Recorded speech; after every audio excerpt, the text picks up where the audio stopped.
ناظرین، آج ایک مرتبہ پھر ہماری محفل میں موجود ہیں سابق وزیر اعظم پاکستان اور پیپلز پارٹی کے سینئر رہنما محترم جناب یوسف رضا گیلانی صاحب، جن سے بات کریں گے ہم موجودہ سیاسی صورتحال کے حوالے سے۔ جی السلام علیکم سر۔ وعلیکم السلام۔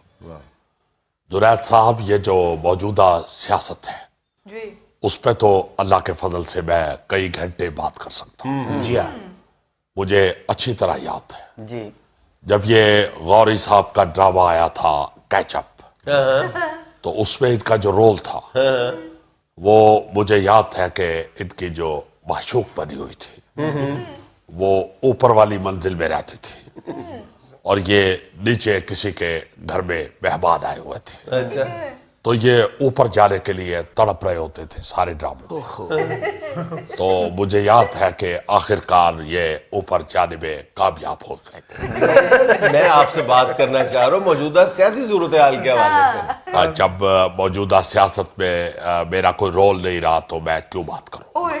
آپ کو آصف زرداری صاحب نے سندھ کے معاملات درست کرنے کے لیے ذمہ داری تفویض کی ہے، پنجاب سے تو غالباً مایوس ہو گئے۔ دیکھیں، سندھ کے حوالے سے اللہ کے فضل سے یہ مجھے متحرک ہونے کی جو ذمہ داری سونپی گئی ہے، میں اب اتنا متحرک ہو گیا ہوں کہ میں صبح روزانہ پارک میں سیر کرنے جاتا ہوں۔ آپ یقین کریں جنید صاحب کہ پہلے میں نوکر کو بلا کے کہتا تھا کہ لائٹ آف کر دو، جب سے میں متحرک ہوا ہوں میں خود اٹھ کے لائٹ آف کرتا ہوں۔ یہاں تک ہی نہیں، میں تو اب کہیں بیٹھا بھی ہوتا ہوں تو متحرک رہتا ہوں۔ اور یہ کوئی اب کی بات نہیں ہے، مجھے یہ ذمہ داری ہی اس لیے سونپی گئی ہے کہ زرداری صاحب کو یہ خبر مل گئی تھی کہ میں اللہ کے فضل سے بچپن سے ہی بڑا متحرک ہوں۔ پورے والا آپ کو سندھ حکومت بچانے کے لیے متحرک ہونے کے لیے کہا گیا ہے۔ جنید صاحب، میں تو بچپن میں اتنا متحرک تھا کہ سارے محلے کے لڑکوں سے زیادہ تیز دہی لے کے آتا تھا۔ اور صحیح کمال تے ہوندا ہی شاہ جی دا کہ شاپر دے وچ ہی ملائی نہ ہلدی ہے۔ مجھے جب کوئی بزرگ کہتا تھا کہ تندور سے جا کے روٹیاں لا دو تو میں اتنا متحرک تھا کہ میں روٹی ٹھنڈی نہیں ہونے دیتا۔ صحیح وڈی گال یہ ہے کہ روٹی دے اوتے جڑے بلبلے ہوندے ہیں وہ کوئی نہ پھٹن دیندے ہیں۔ میں نے بلبلوں کی بات نہیں کی، میں نے روٹی کی گرمائش کی بات کی۔ تو اس وقت ضرورت ہے پیپلز پارٹی کو گرمائش کی۔ تو آپ پیپلز پارٹی کو لے کے سبھی چلے جائیں۔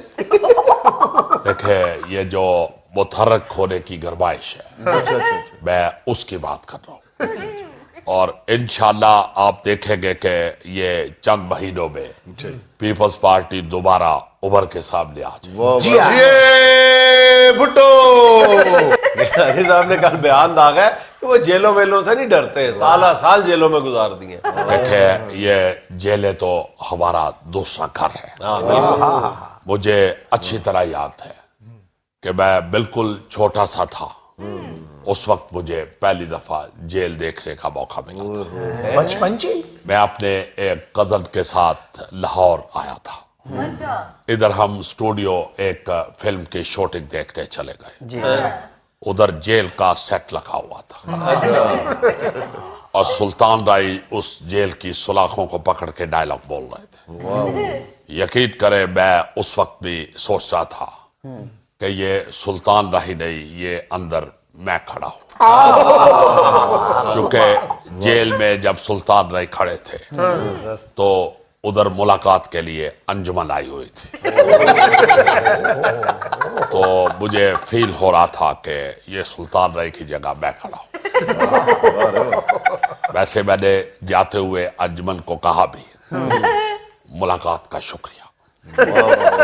سو جنید صاحب، ہمیں یعنی پیپلز پارٹی کو جیل کا کوئی خوف نہیں ہے، اس لیے ہم جیل میں زیادہ سکون محسوس کرتے ہیں، چونکہ ہم جب بھی جیل جاتے ہیں ہم کتاب لکھتے ہیں، ہاں یہ تو ہے۔ اور لکھنے والا کام ظاہر ہے انسان بڑے سکون کے ساتھ کرتا ہے۔ میرے لیڈر